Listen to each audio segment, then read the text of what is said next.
రామభక్తులు ఆకలితో అలమటించవద్దని భాగ్యనగర్ అయ్యప్ప సేవా సమితి అడ్వర్టైజర్ మాధవీలత స్పష్టం చేశారు. ఇక భక్తుల ఆకలిని తీర్చేందుకు హైదరాబాద్ నుండి సరుకులను అయోధ్యకు పంపి భోజనం అందిస్తామని వినూత్న కార్యక్రమాన్ని తలపెట్టారు. ఇక అయోధ్య రామ మందిరంను దర్శించుకునేందుకు వచ్చే లక్షల మంది భక్తులకు ఉచితంగా భోజన సౌకర్యార్థం కల్పించేందుకు సిద్ధమయ్యారు. ఇక సుమారు 12 రోజులు భక్తులకు అన్నదానం చేసే పుణ్య కార్యక్రమాన్ని నిర్వహించాలని తరలి వెళ్లారు. ప్రతిరోజు 1,00,000 మంది భక్తులకు ఆహారంను వారే స్వయంగా వంట చేసి అయోధ్యకు తరలిస్తున్న భక్తులకు అందించి వారి ఆకలి తీర్చుతామని స్పష్టం చేశారు.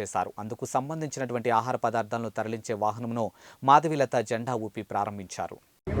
భారతదేశం, అందులో తెలంగాణ రాష్ట్రం, అందులో భాగ్యనగర్ నడిబొడ్డున ఉస్మాన్ గంజ్లో భాగ్యనగర్ అయ్యప్ప సేవా సమితి అనే ఒక అద్భుతమైన సమితిలోని సమిధులులాగా వెలిగిన ఇంతమంది ఈ సమితి కార్యదర్శులందరూ స్త్రీలు పురుషులు కలిసి అయోధ్యలో స్థాపించబడిన రామచంద్రుని ప్రాణప్రతిష్ఠాపన అయిన తర్వాత వస్తున్న లక్షలాది తుఫాను వలె తయారైన ఆ భక్తుల సమావేశానికి అన్నదానం అనే రూపంలో 3 లారీల రోజుకి 1,00,000 మందికి భోజనం పెట్టి 12 రోజుల స్థాయిని వీళ్ళు తీసుకొని అక్కడి వరకు వెళుతున్నారు.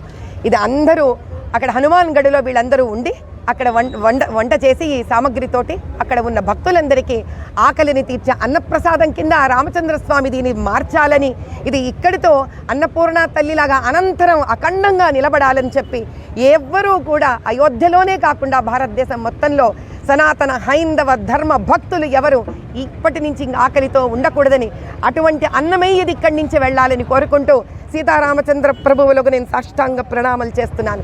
జయ బోలో సీతారామచంద్ర భగవానికి.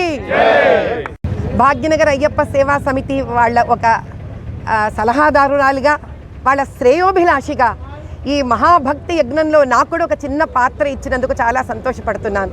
నా పేరు శ్రీమతి మాధవీలత. నేను లోపాముద్ర ట్రస్ట్, దాని తర్వాత లతామా ఫౌండేషన్కి చైర్పర్సన్ని, ఫౌండర్ని, అదేవిధంగా విరించి హాస్పిటల్స్కి కూడా నేను చైర్పర్సన్ని.